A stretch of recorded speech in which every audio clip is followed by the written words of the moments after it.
Well, I'm Rusty Reno, and I'm the editor of First Things magazine in the United States. Los biólogos más avispados detallan un crecimiento inusual en el número de avestruces. Sus rutas migratorias parecen haber evolucionado, lejos de los tigres y baobabs de la sabana africana. Hoy se avistan avestruces en el bar de la esquina, en el Congreso de los Diputados o incluso haciendo cola en misa. Eso sí, todos comparten una misma característica. Ante el conflicto, esconden la cabeza bajo tierra. La formación política quiere jugar un partido en el que el árbitro lleve su camiseta. Los científicos llaman a este fenómeno el efecto avestruz. ¿Tiene solución? Nuestra propuesta: sacar la cabeza del suelo, llamar a los expertos y responder de cara a los debates que se nos plantean como sociedad, sean sobre la vida y la muerte, el sexo de los ángeles o la mejor manera de cocinar un chuletón. ¿Te sumas? A paradox of our time is that the post-war promise of an open society, it was a promise of freedom. But we live in a time when people are increasingly fearful of even saying what they believe in public. So we have a situation where we actually have lost, or we have a diminished culture of freedom, even as the promise of freedom is repeated over and over again. And that's just another indication of the way in which the liberal democratic project of the post-war era has come to a dead end.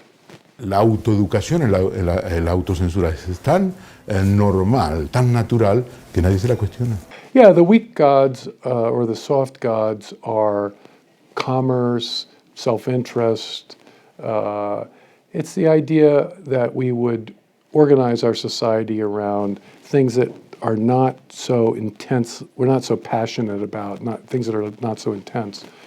And that in that process we would create a more peaceful social order, less conflict.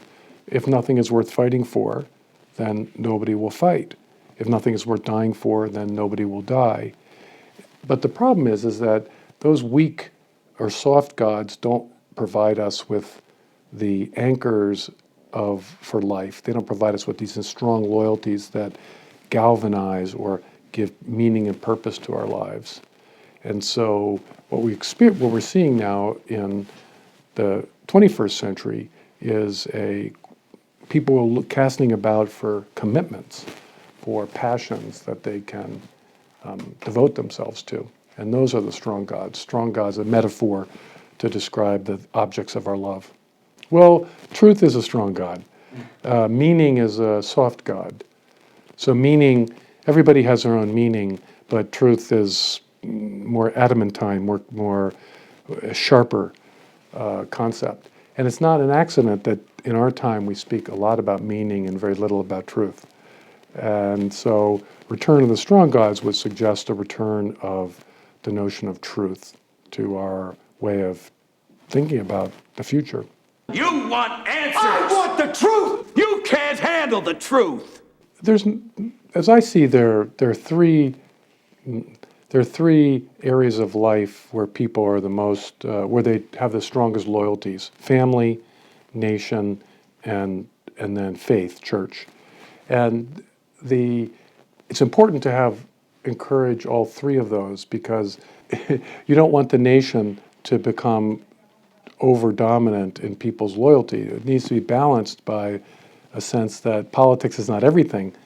Family is important, and even more importantly, that politics is not everything because there's a transcendent truth that is greater than politics.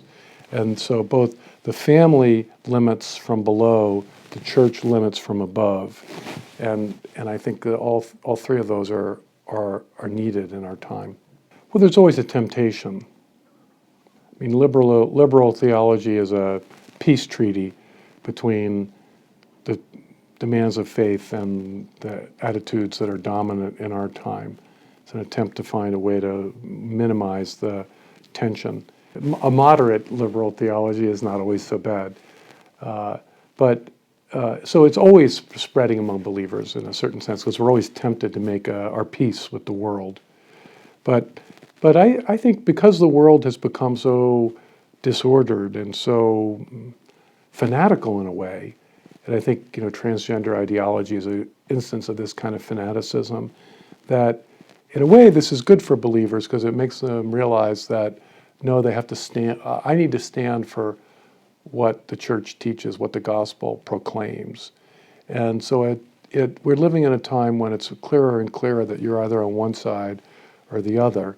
And this polarization may actually help strengthen our faith rather than weaken it.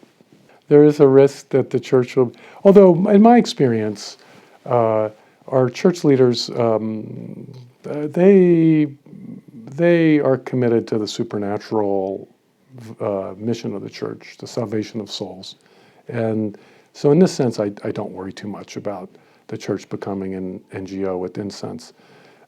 Sometimes some of the rhetoric of our leaders, public rhetoric, is too close to that. But my experience in the parish is no, that the supernatural dimension remains very strong.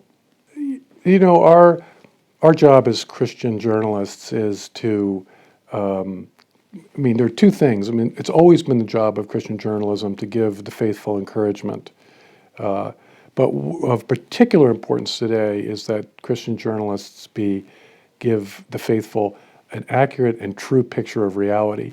One of the great casualties of political correctness is truth, and our faith gives us the courage to actually engage and speak the truth.